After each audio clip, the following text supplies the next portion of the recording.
Good afternoon, everybody, and thank you for joining us for the latest FSL webinar.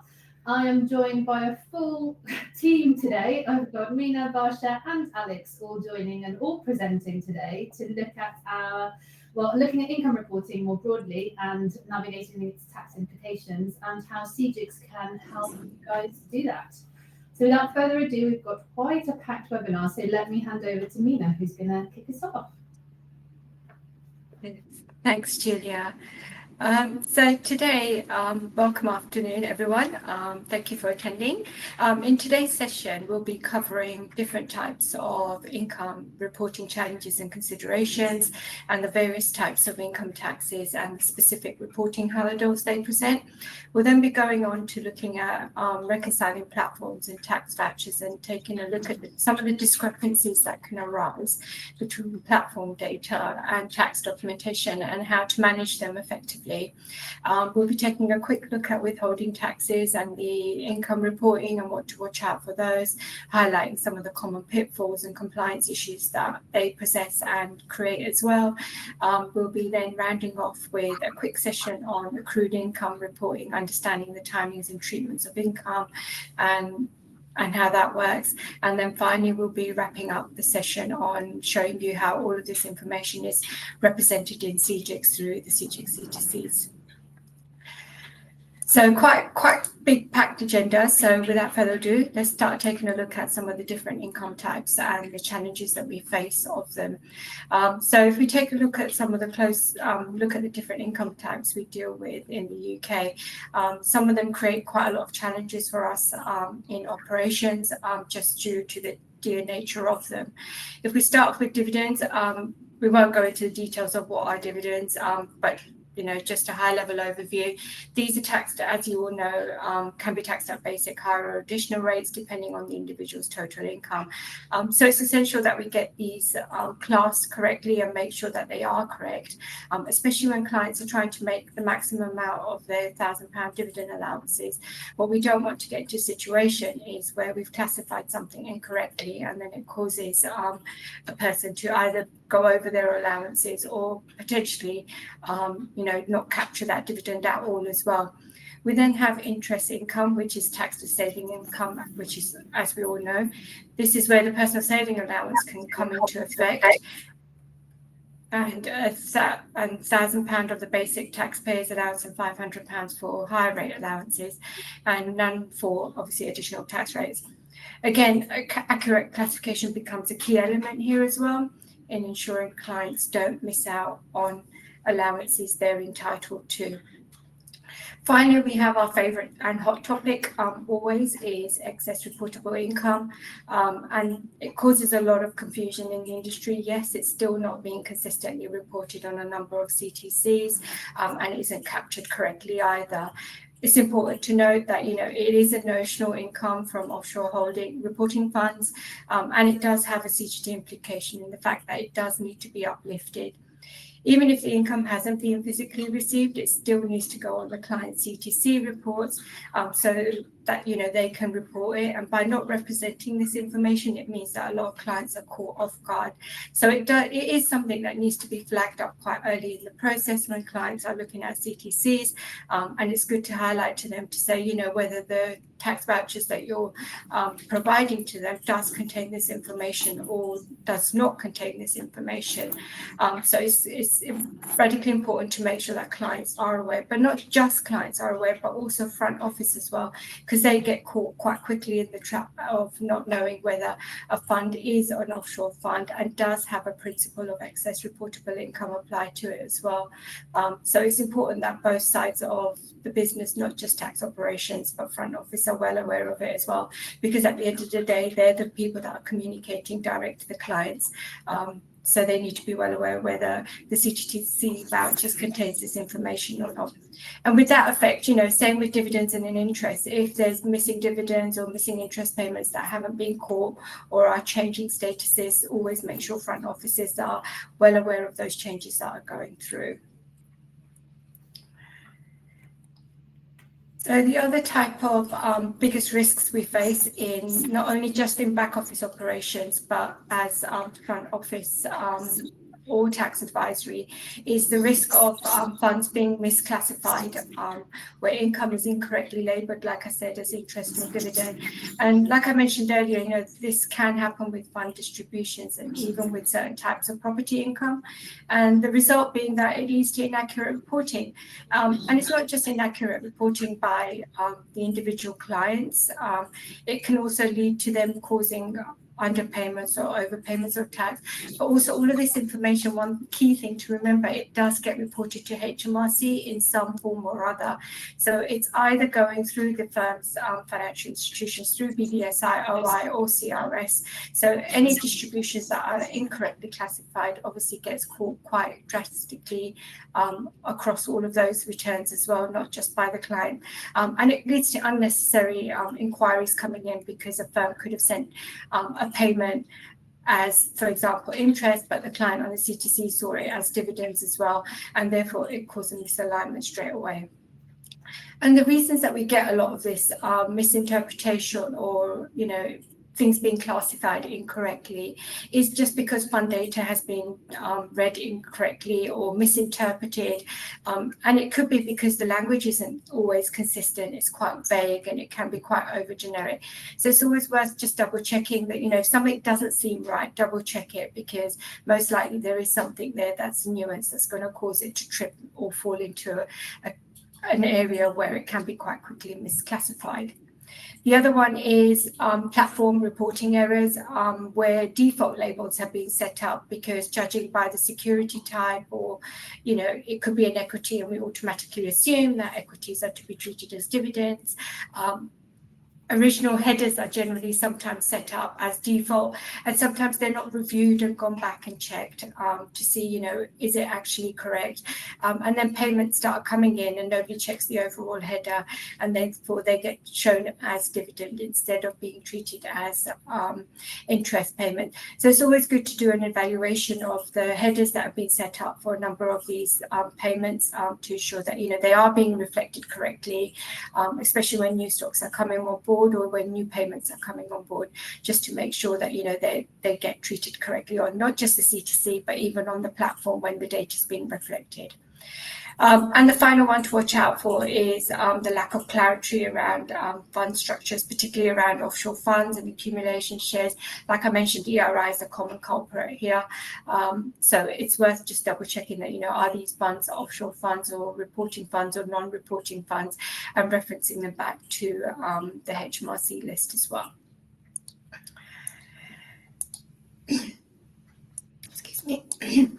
So just to cover some other additional income considerations that can also play a part in reporting challenges when we come to reporting on CTC and from a tax perspective, and that do need a bit more attention and are just as straightforward as dividends and interest. We have dividends in species, and it's worth noting on these ones that these aren't cash, these are non-cash distributions, like shares instead of cash, and they can end up being treated as either income or capital depending on the circumstances, such as where the amount came from in the company or fund, the country of residence of the distributing entity, and the mechanism of the distribution. Therefore, it's really important to assess these ones quite carefully to make sure that they're reflected correctly, they're treated correctly from an income and capital perspective, and that the information that you're portraying out to clients is correct. Another one that falls into this one of additional income considerations is compensation payments. Again, these can be quite tricky. And again, like dividends in species and like dividends, interest, ERI, contents is everything. And with these, it depends on the nature of the compensation as to what it relates to, as to whether it's going to fall into being reported or not. But it's worth noting that if it relates to a damage or loss of an asset, it is a disposal of all or part of the asset, and the compensation amount is proceeds on disposal. The other one that falls into this one, and sometimes is reported on certain CTCs and sometimes not, but we will see it on platform data, or you'll see in transactional reports, is fee rebates. And again, these need to be assessed and looked at quite carefully, because they might reduce the cost of the fund, or they could be treated as taxable income, depending on how they're processed and reported. So we need to look quite closely at the mechanics behind these three important ones as well, not just looking at dividends and interest and ERI are common ones, because any one of these can quite quickly fall into the trap of like, have they been reported correctly for tax purposes, not just for platform data or for transactional reporting purposes. The next one coming up is unit trusts and REITs and PAYs.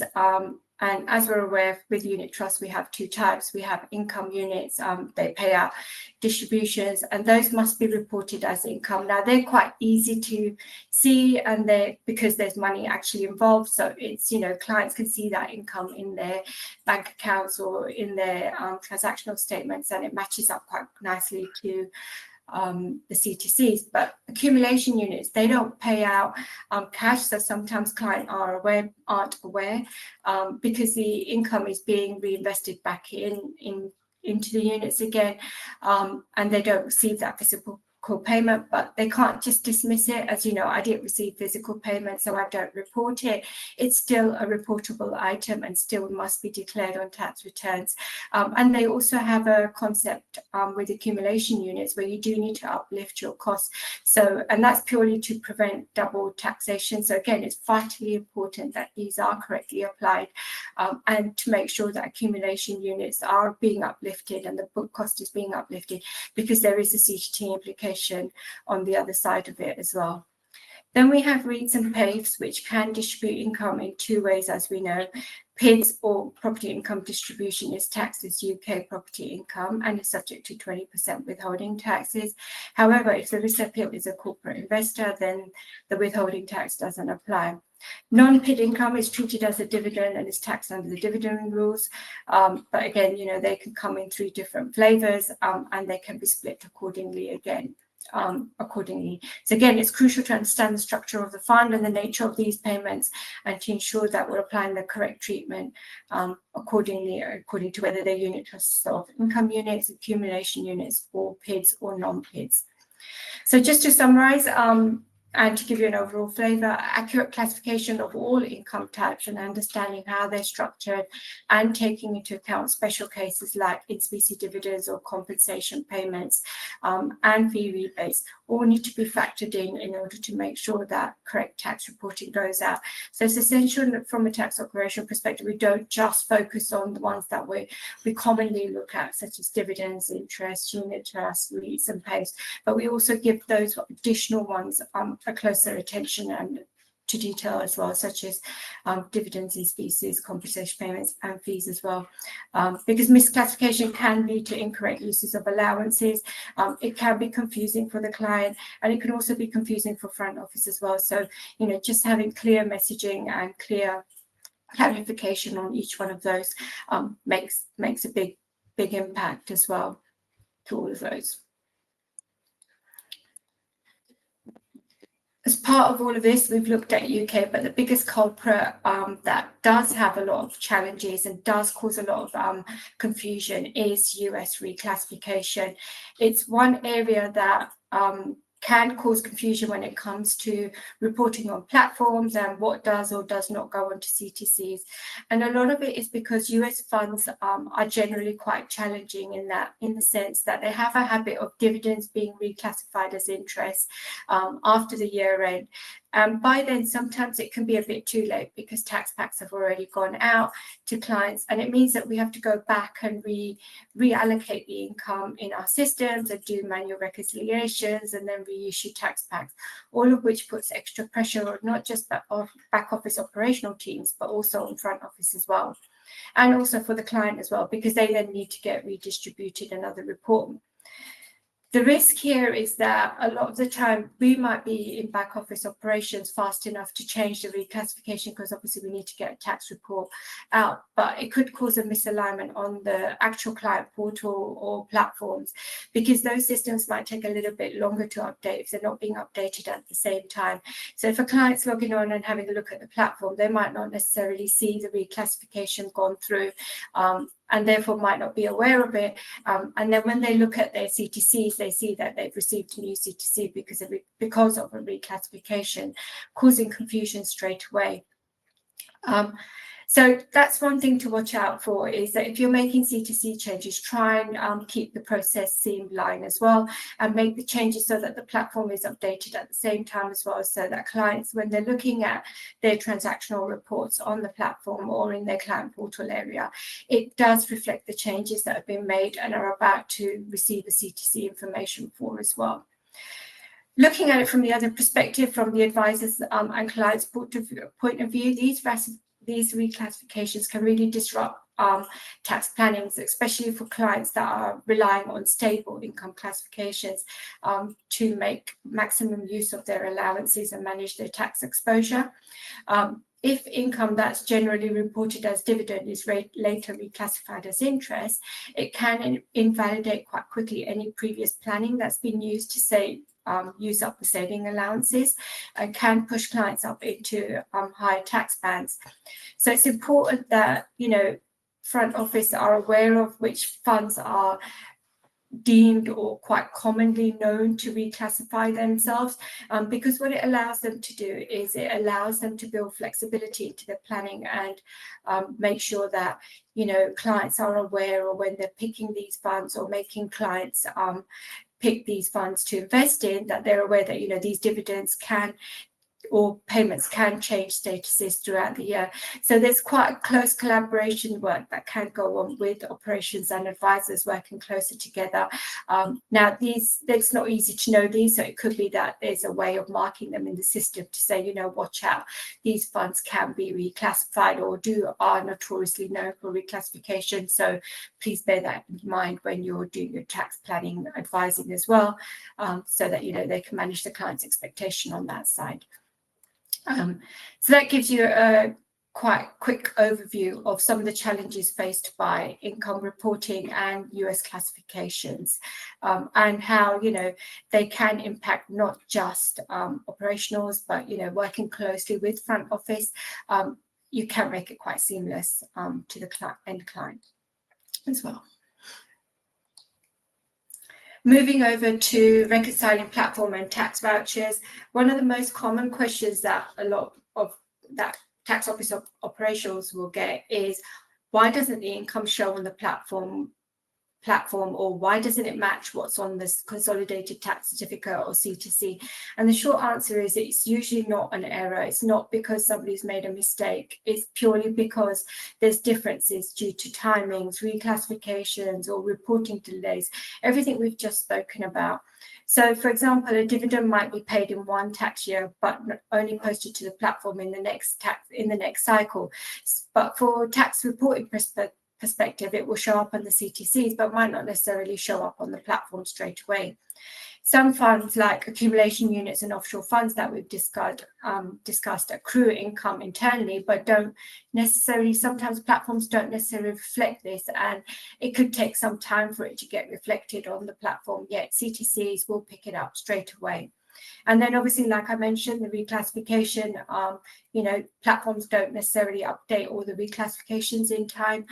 So sometimes you can get differentials coming out through that, where platforms haven't updated the reclassification information, but CTCs have done. And that's purely because not all platform updates are in real time.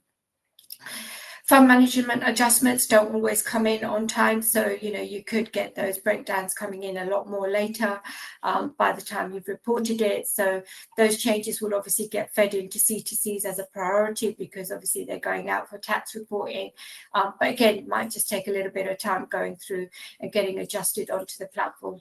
But it's important to make sure that there's some sort of reconciliation between platform and tax vouchers, that, you know, those changes are not just made to the CTCs, you know, those changes are being reflected on the platform and don't get forgotten about, because somebody looking back at transactional history and trying to compare it with a previous CTC or going forward, and if those changes aren't shown, then they will cause them discrepancies, and you'll end up with the same question being asked as to why doesn't the income show on the platform and why is it showing on the CTCs.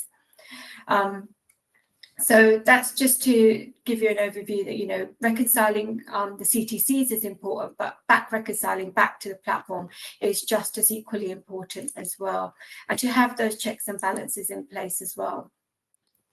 So what are the best practices from a UK tax operational perspective and advisory that we can put into place to make sure, you know, these things do occur and do happen? And like I said, you know, the main thing is to make sure you've got systems and processes in place that once you've got the data on the CTCs, perform a back check for reconciliation back to the platform to make sure that, you know, those data changes are reflected in there and, you know, are showing correctly. Obviously, the CTC is always a main source of truth when it comes to preparing tax returns, and clients should also be made aware. Now, it could be a flag on the platform at a time when CTCs are being distributed to say that, you know, please be aware that while your CTC data is the source of truth, the platform data might follow in subsequent following weeks, so it might not match a line consistently as well. You know, always make sure that clients are informed that not to use the platform data for CTC for tax reporting purposes, that they should always use the consolidated tax certificate as the final proof of income that they've received as well. Also be aware of reporting deadlines. Obviously, as we've said, certain funds can provide changes quite late in the daytime or can provide it after CTCs are being cleared. So it's always worth knowing which funds are known to do this and keeping a log of those so that you know when to exactly cut the data and provide those CTC reports to clients. It could be that you delay your reporting purposes to capture these changes, so you're not having to consistently reissue CTC reports out as well. Or it could be that you have a process in place to make sure that your renewals and reflagged income for changes goes out with replacement CTCs clearly shown and defined to say this is a replacement CTC overriding any previous records that have gone on. I'm sure everyone does this, but make sure you keep good records of any CTC changes that are taking place and document your changes that are going through, because it's not only crucial for yourself for audit purposes internally within the company, but it's also good to have these when clients raise queries, to have them to hand to make sure that you're able to give them expedient responses as well. But make the information available to front office or anyone that's advising clients or having that client facing role, because it makes it easier for them once you've got that information and documented, for them to provide that information direct to clients rather than constantly having to come back to back office to say what was the reason for it. It makes the whole user experience and client experience a lot more easier if they've also got that information to hand as well. So making a log of all the changes that have occurred during it or any differences that are going on in CTCs, and highlighting where those changes are. But if you're doing a rerun of that, just make the front office or the client advisory teams know of it so that they know exactly the reason of the change, what was changed, why it was changed, so they're able to face all the front questions that come on from clients. At the end of the day, clients don't want to rely on wrong data, and if we provide them with wrong data, then it can cause them a headache. It means they've got incorrect data to file tax returns, but it could also lead to them overpaying tax or underpaying tax, and it can also cause confusions at HMRC. It can raise compliance flags, and it can eventually lead to a loss of client trust as well. So it's important to get that data upfront correct as well. Never forget, this data is not just the client dependence of what's on the CTC. Yes, they'll be filing it, but HMRC don't only just look at self-assessment tax returns based on what the client has provided. They get a ream of information from financial institutions as well, like I've said before, you know, through BBSI, through OI, through CRS returns as well. So making sure that that data is correct plays an ever greater important roles as well. And then just documenting those changes, like I've said, it makes it very easy to work with clients and explain any differences if you have the differences, the changes and everything logged correctly as well. Just a final touch on withholding taxes. It's again, it's a good one to highlight to front office, and it's a good one also because there's a lot of operational things that we can do from a back office operational perspective to deal with withholding taxes and income tax reporting. And I've picked three of the main ones, US, Canada, and Switzerland. And two of these, US and Canada, they can be reduced the amount of tax that's taken at source on them by just having simple forms completed by the clients, such as the W8BEN or the NR 301. And it's important that, you know, clients that are investing in these stocks do complete these forms and complete these before buying the stock as well, because having these forms in place before these stocks have been bought or before the first dividend payment or interest payment comes in means that they automatically receive the lower treaty rates of 15%. These forms come in slightly later and a dividend goes through. It means that they get taxed at 30 and 25%, and then the next dividend payment that they get will then have the lower rate. That then causes clients to ask, well, hang on a minute, why was the first dividend taxed at 30 or 25% for this stock, and now throughout the year has been taxed at 50? And it can get difficult to explain to clients that, you know, your form came in late, that's why, and because the form was signed on this day, it was added in on the system on Y day, you know, your next payment falls into the new form date sign, but the previous payment didn't fall into it, and that's why you've been taxed higher. Now, for US and Canada, there is no reclaim process available, so it's very difficult to get that differential back again. And the only way that they can do it is through completing the foreign pages of the tax return. So it's quite important that, you know, we do get these forms completed at the outset in the beginning, but we also make front office aware that, you know, if you're onboarding a client and they're likely to invest in US stocks, get them to complete these forms from the outset. It might be that, you know, they don't eventually end up potentially doing it, but if they are looking at US source income and Canada source income as part of their portfolio in providing that income stream coming in, then get the W8BEN form completed and the NR 301. Now, we know the W8BEN form comes in several forms. Individuals complete a very simple form, but for corporates and trusts, it's quite a lengthy form and it can take up to 8 pages to complete. But there are beneficial parts of this if they don't want to be taxed at the higher 30 rate as well.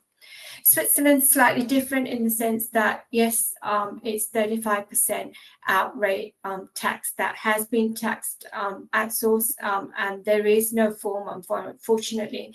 But one thing to note is that it is reclaimable, and you can complete the Form 86 for the clients that need to now, depending on whether your company or firm offers a reclaimable service. In certain cases, the full 35% can be received back from Switzerland. So, for example, in ISAs and pensions, that's quite reclaimable back for the full 35%. When you've completed the Form 86. But it's worth making clients aware, and again, making front office aware that, you know, if they are looking at Switzerland stocks and clients are looking at it as a source of income, as a form as part of their income planning perspective, then Swiss stocks do attract a 35% standard rate of withholding at source. And that's just the top 3 that I picked because they tend to be the common 3 countries stocks that tend to be quite widely held in investment portfolios. But there are others as well.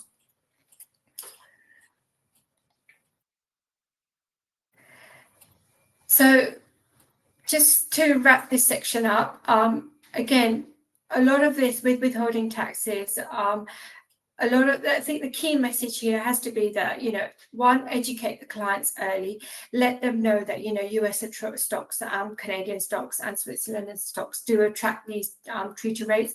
US and Canadian, obviously, they can be mitigated down to the lower treaty rates by completing the respective forms as well. But educate not just the clients, educate the front office as well, and explain to them why these forms are quite critical. And you know, what's the benefit of it? Front office sometimes might not necessarily understand that, the W8BEN form, the treaty benefits it can have of it, it means that they get reduced rates, and same with the Canadian one. So it's very important that not just the client is educated on it, but also front office is equally educated on it. And sometimes it is tax office operations that are the best in this position to give that high level overview of it, not acting as tax advisors, but obviously knowing what the benefits of this are as well. And also being able to explain to front office that, it's important to get these forms in on the outset and at the start, because obviously they're not reclaimable, or otherwise you'll face your clients having questions if these forms are signed interim throughout the year as well. So that's those. Like I said, it's not that, the tax can be reclaimed. It can be done by the SA 106 forms, and there's the help sheet there to help clients complete that form as well, so they can get it back in the form of foreign tax credit relief. But one thing to note is that if you're a taxpayer that might not necessarily have ever completed a self-assessment form, then this might be quite a daunting experience to just have to complete the foreign income form and the SA 106, especially where the tax brackets have come down, and it has brought a lot more clients into this realm of self-assessment as well. So just to wrap up before I hand over to Alex, in this section, one of the more key information to wrap up with is, like I said, get those forms submitted early, on time, keep good records for everything that's held. It doesn't just help you for audit purposes, but also makes it easier for explaining to clients and to front office as well. And make it clear on your C2Cs and everywhere whether your figures are being reported net or gross or not net, just that clarification. And, make sure that the platform data, although it doesn't always consistently align day by day to your C2C data, always do a cross check back again, just to make sure that, it does at some point within the next couple of weeks of the C2C going out, it is quite closely aligned as well. And it just makes it easier for the client when they're looking at the transactional reports and looking at C2C data, they can align those two areas up quite closely. Now, all of this might be such a simple message on the platform or on the client portal, wherever it is, but I think it's quite crucial to note that, some of these areas do need more focal point out in the client's way, so that they can see these areas and they're very aware of all of this information at hand as well. So I hope that's been quite useful. If anyone has any questions, feel free to take them now, or happy to take them at the end. If not, then what I'll do is I'll hand over to my colleague Alex, who will now take you through accrued income reporting. Over to you, Alex. Thank you very much, Mina. Appreciate it. And good afternoon, everyone. Yes, talk about accrued income for a bit. And I know this is one of those areas that is often not well understood, or mistakes happen. So I wanted to take you through some of the common things to consider, the common pitfalls, and give you also a handy little table that you can take away to use whenever you're looking at this in practice. So first of all, let's look at what is the accrued income scheme. So we're talking about interest-bearing securities. We've given the example of gilts, bonds, which are transferred between parties. Now, the key thing here is two key things. One is it has to be an interest-bearing security, and two, there has to be a transfer involved. So the interest-bearing part, there is a list of interest-bearing assets that are considered. And secondly, when it comes to transfers, this doesn't just mean purchases and sales. It does mean any kind of transfer. There's, again, a list of them available in legislation, which you can find. And it is crucial to understand that even where something is, say, transfer a gift to someone else, and no consideration has been exchanged, that it can still include an accrued income charge or relief. A key point here on the accrued income scheme, although we've said interest bearing, it is not applicable to funds. So this is something where, for example, unit trusts or open-ended investment companies, offshore funds, whether reporting or non-reporting, these types of funds, as Mina was setting out earlier, you can, with those funds, they can pay distributions that are treated as interest income in the hands of the participant and the individual who receives them. But for the accrued income scheme, you do not apply that to transfers of units in funds. And this is one of those areas, again, it's probably obvious, I'm sure, to when you sort of look at the transfer vouchers, but it is just worth repeating just in case you ever ask the question and you're not sure in the answer. Interest accrues on the security between payment dates and where the transfer occurs, whether it's between the ex-div date and the payment date, or whether it's before the ex-div date. There's a difference in treatment on the interest that has accrued up to that point. One of the key tests is whether the taxpayer, which date the taxpayer actually holds it. So the date the taxpayer holds or acquires and does not dispose of that security is a date that they are treated as holding the security. Because as with tax in general, the key question is who is beneficially entitled to the income or to the asset. It's not just about legal ownership. One thing I meant to mention there just on accrued income as well, and about it not being applicable to funds, I meant to say that there's a key difference here with the loan relationships regime in corporation tax. So as we'll get on to, companies are not subject to the accrued income scheme. It is only applicable to individuals and to trusts, people who are within the income tax regime. But with corporation tax, where companies have to treat funds under loan relationships, if a fund fails the qualifying investments test in corporation tax, then it is treated as a loan relationship of that company. And again, it's just a key distinction there where something might be treated as interest in one part of the tax code, it's not treated as interest in another part of the tax code. Accrued income applies, it does not apply to funds, but loan relationships do apply. So again, a lot of these little discrepancies between tax rules, it is just worth remembering them when you're doing your tax reporting and making sure that you apply different processes depending on the client in question. I've got on the next slide, hopefully a handy little table for you, just a quick summary on the tax treatment of transfers, depending on whether the transfer has been made cum div, as in with entitlement to the next interest payment, or whether it's been made ex div, as in without entitlement to the next interest payment. So you might often see, for example, if there is an interest payment where the ex div date is the 1st of January, and the interest payment is made on the 15th of January, any date up to the 31st of December, that there's a transfer, that would be considered a cum div transfer, because the transfer has been made where the person acquiring it is getting entitlement to that interest payment on the 15th of January. But if it's made on or after the 1st of January, made up to the interest date, then they're not getting the benefit of the next interest payment. And so that is ex div. Again, I appreciate I'm talking to an audience who probably appreciate this fact, but it's just worth always mentioning. So yeah, just one of those things where I wanted to include this quick table, include the income tax position for each party in question. And then also to remind you of the CGT adjustment that is needed.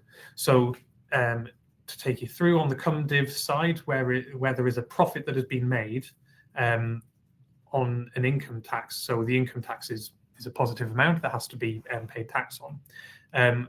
In this case, what is happening in both occasions there is a smaller gain that is going to be made when the taxpayer in question disposes of the security. So on the cum div side, where it's a transfer raw, it reduces the proceeds. So effectively the transfer raw, we say that if it's selling the security, they've sold it, they've received a proceeds amount.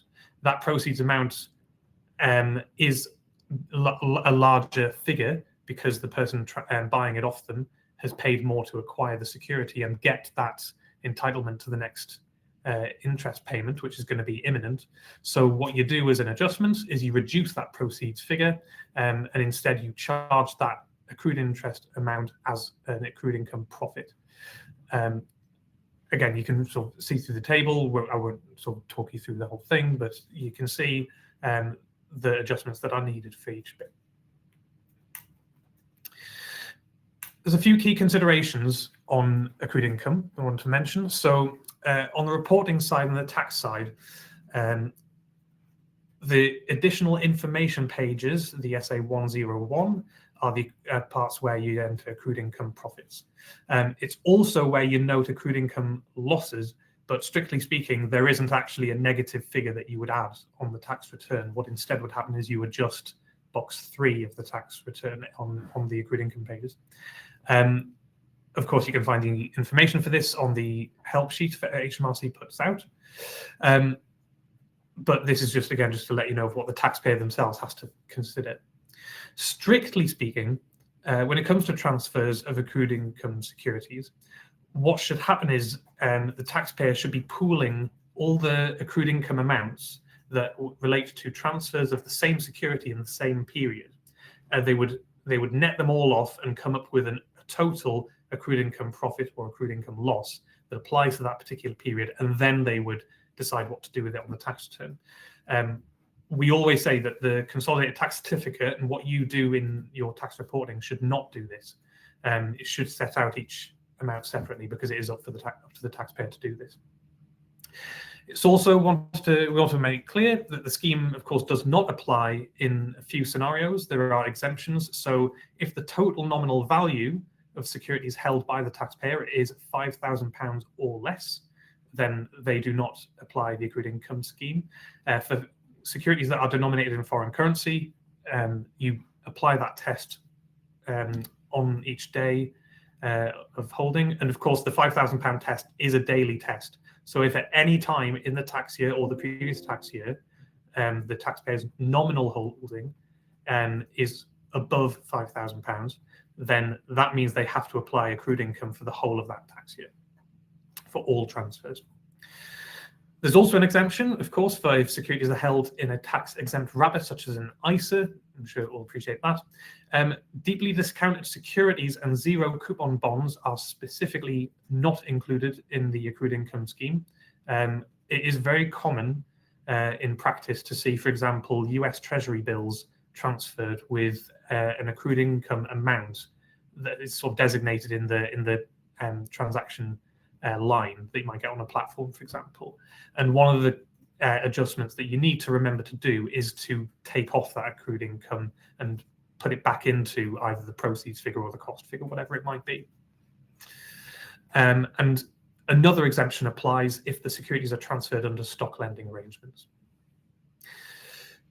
In terms of considerations for how accrued income works, so the timing of the transfer and when the next interest payment happens, they're the sort of key questions, right? The transfer date and the interest payment date, plus the entitlement date, so that ex-div date. That's the key question. In terms of which tax year it is going to relate to, it is, remember, the payment date of the accrued income.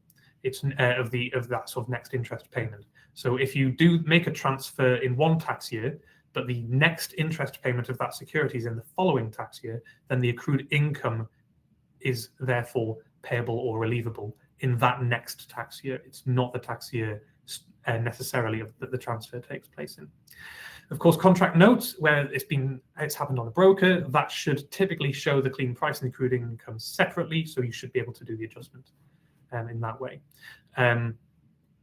And of course, it applies to individuals and trustees, as we say, to anyone who's within the ambit of personal tax, but it doesn't apply to corporates, and non-UK residents, of course, don't have to consider the UK income tax implications.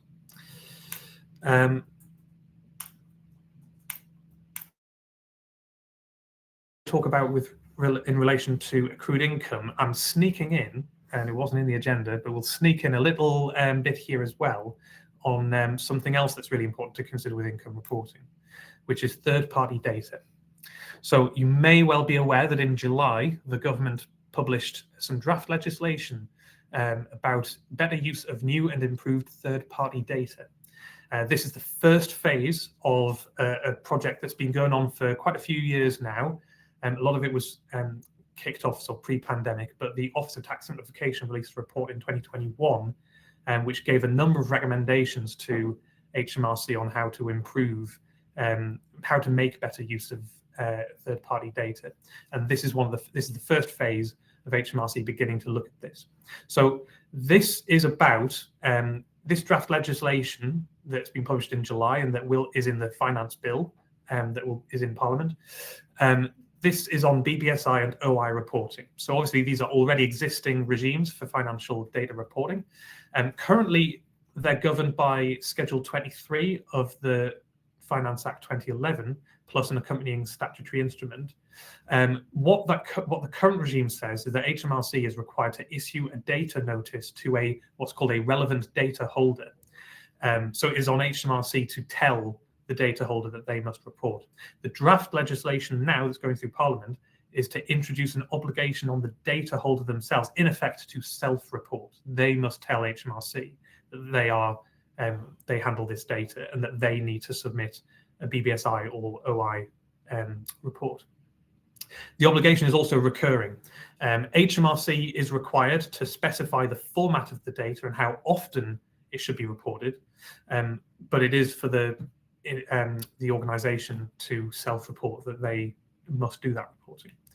What the draft legislation also says, it merely says that the format and the frequency will be set out in later regulations. So at the moment, we don't actually know how frequently organisations will be required to report. We do know that HMRC expects it to be an XML format rather than the current flat files or the HMRC approved spreadsheet, but we don't yet have a layout that's been given, and we also don't know the frequency. We do hear on the grapevine that HMRC is minded to require monthly reporting rather than the current annual reporting. So clearly this is more frequent. They want more frequent updates. So what all this means taken together is that, as Mina was taking you through earlier, the quality of your data, including the classification of assets as well as the distributions that they pay, this is only going to become even more important in the years to come. Of course, in CGIX, we already have BBSI and OI reporting. It's in CGIX in the HMRC extracts tab, and I believe Varsha's got a little sample that she might show you very shortly. And several of our customers have been using CGIX for their BBSI and OI reporting for many years. So if you do need to use, if you don't use it at the moment and you want to hear more about it, of course, you can talk to us and we will happily take you through that functionality. For more details on third-party data and what's been going through Parliament, come to our customer day. And again, we will be telling you more about that at the end of this webinar. But for now, that was everything I wanted to talk about. So Varsha, I will hand over to you to finish us off. Thanks, Alex and Mina. So how everything you've learned, how and what do we do in CGIX to help you with these things? So in CGIX, if you already take our income reporting module, you'll know that CGIX produces a comprehensive CTC that has a summary section for your UK income as well as your foreign income as well. And then it gives you a supporting schedule with the detailed income, including the type of transaction, the asset, and the transaction amounts as well. So how is that broken down? It's broken down for the front office users as well as the end receiving client into different sections. So we've got the UK interest that Mina and Alex have spoken about that's received on gilts, bonds, as well as interest-bearing bonds as well. So your unit trusts that are interest-bearing and therefore are giving you interest payments. You've then got a section on UK dividends, and then that's just the high-level dividends, which is then also broken down into the subcategories. So as Mina mentioned, your most common type of income, which is income from shares held in companies. But you've also got your dividend types of payments that is coming from unit trusts that are share bearing or heavy on the share side and not bearing interest type of income. Also, as Mina mentioned, your dividends in species, so your shares or your drips where you're taking shares in lieu of dividends, those are also reported and can be shown on the income report. We also have a separate section for the REITs and the PAFs as well. So again, to make it clear to the end user receiving these reports, what the underlying subcategories of this income is. So in the grand scheme of things, income is income, then you subcategorize it as we've heard into dividends and interest, and then what are the other subcategories that fall under that as well. Just giving that extra classification to those looking at the reports and understanding where all the income is coming from as well. And just as Alex has mentioned about accrued interest and the fact that it does need to get reported separately on the self-assessment, we do on our CTCs have a separate section, again, laying it out and making it obvious to the end user that they have got interest or accrued interest that needs to get reported on their self-assessment separately. Also making it clear for them to see straight up front as well, that they do then also need to consider reporting these separately. Again, making sure that the charges and the reliefs against those accrued interest are shown separately as well. Mina also mentioned fees and commissions. So CJIX will also allow you to categorize these as separate, again, depending on how they've been classified and whether they need to be reported as income or not, depending on the underlying classification and the nature of those particular transactions. They can also get reported on the CTCs as a separate section. Just as we also have a separate section for REITs, we also have a separate section for PIDs to get reported. And again, just through the nature of the way the mechanism for that income is, be it the PIDs, be it a mixture of dividends and PIDs, and the fact that you need to make sure that any withholding tax is also reported, those can get reported on the CTC within CJIX in a different section as well. Just like all these categories are available from a UK and an overseas perspective as well, making sure that where you do have to show transactions and the underlying transactions as well. So from an interest perspective, I'll just quickly run through these. Again, where you've got coupon payments or interest payments on bonds, they will get reported with the underlying transactional information. If you're providing and making sure that you're providing the correct dates, the dividend rates, and if they are foreign, if there's any withholding tax that needs to be reported, that the correct amounts are included so that the end user knows exactly what the gross amount, the net, and the tax being paid or not paid on this particular income as well. So just like Mina mentioned, and or the most common one is your interest payments, but where you've got unit trusts that are interest bearing, CJIX will ensure that the transaction types are reported in the correct sections within the report as well. The same is also true for dividends. So again, your common dividends against any stocks and shares held are also reported, as well as any unit trust type of dividends that are being issued. These will also be subsectioned and easy for the end user to have a look at through the supporting schedule as well. Again, making sure that the correct rates, tax, and any gross amounts and net amounts are shown and clearly laid out to the end user as well. The same, as I said, is also said for the overseas. So again, it's not just a case of actual overseas income, but if your if the clients are investing in reporting or non-reporting funds, the excess reportable income is also shown as the excess reportable income amount in the supporting schedule as overseas. Again, if there are any dates that need to be considered, as we know with ERI, the ex-date and the reporting date can be quite wide. The supporting schedule is a good way to make sure that the clients are aware of these payments and when they're being paid as well. Again, other dividends, so dividends in species, as was mentioned, and dividend reinvestment plans. So where the clients aren't taking the dividends as cash, but are reinvesting them back into the stock. These also need to get reported from an informational perspective because they are classed as income in lieu. And these will also get reported, and the details are highlighted in the supporting schedule.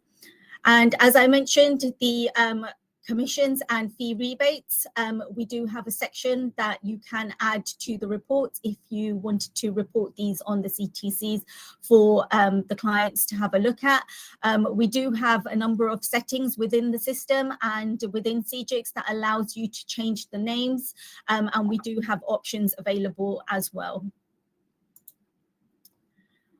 So again, just like Alex pointed out, the accrued interest, we have a completely separate section on the CTC and the supporting schedule that will highlight whether a charge was made or a relief.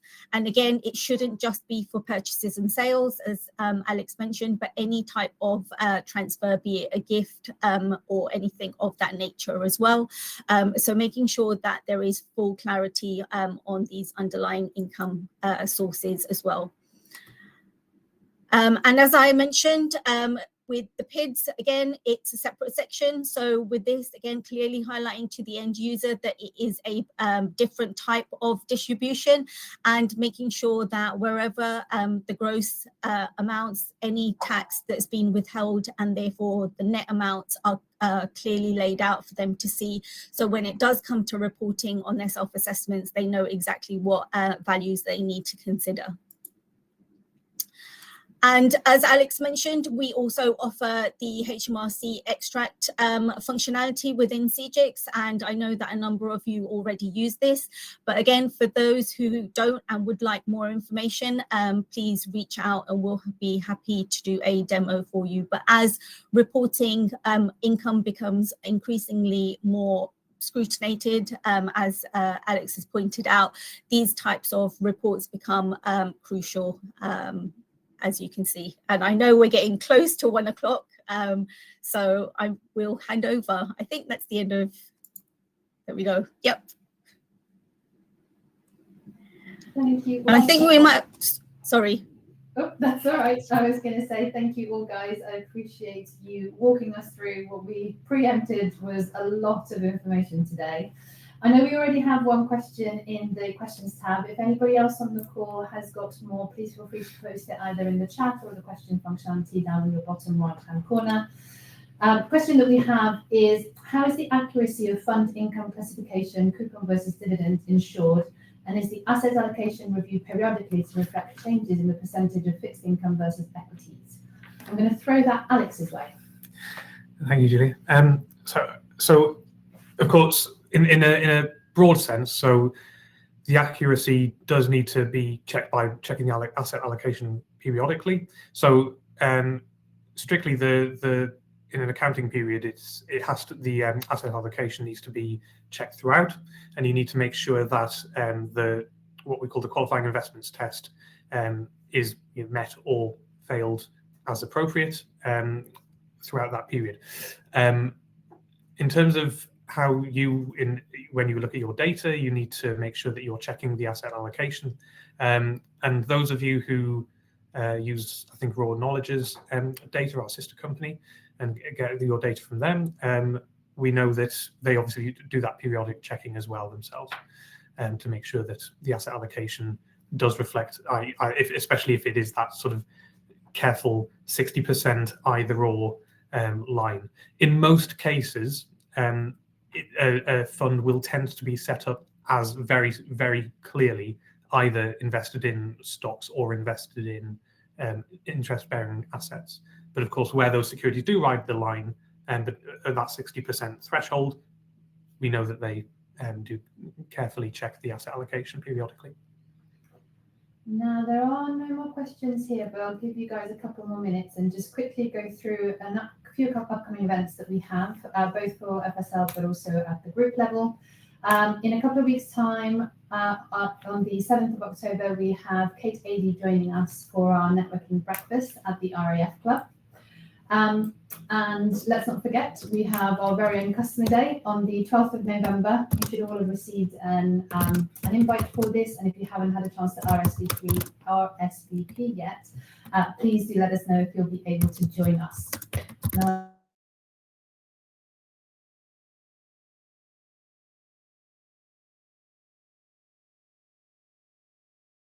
I'm going to throw that to Alex too. Thank you. I was going to just check, did I go on mute on that point there, by the way? Should be okay. So in terms of the passage of the bill through Parliament, so we know, obviously the draft bill is going through Parliament. We don't expect it to become law until next year. As I understand it, this is not, we don't expect the interest to begin happening before 2027, but this is one of those things where obviously we are sort of already here at FSL, we're making plans now because we want to make sure that when we do get the format, when we do know what HMRC requires, we're able to react and provide that reassurance to clients that the system will handle it. But of course, yeah, as I say, because we're waiting still on the regulations, not just the draft finance bill, we're waiting on, once that bill becomes law, we're waiting for the regulations in a separate statutory instrument to set out what the format and frequency are. At this stage, really, we're sort of guessing. We're really guessing. I mean, we're hearing things on the grapevine, and we do try and share as much as as we know. But obviously, with my sort of other hat on, if you're aware that I'm also co-chair of the tax committee at the Investing and Savings Alliance, we do sort of engage with HMRC and try to sort of get that information. But as soon as we sort of know firmly what the expectation is, we will communicate to clients. Fabulous. No more questions, and we have run over by a minute. So I appreciate you all staying on the line with us, and thank you all for joining us this afternoon. If there's any other questions that you'd like to ask us, please don't hesitate to give us drop us an email or a Zendesk. And we wish you a lovely afternoon. Thank you all. Bye-bye. Thank you.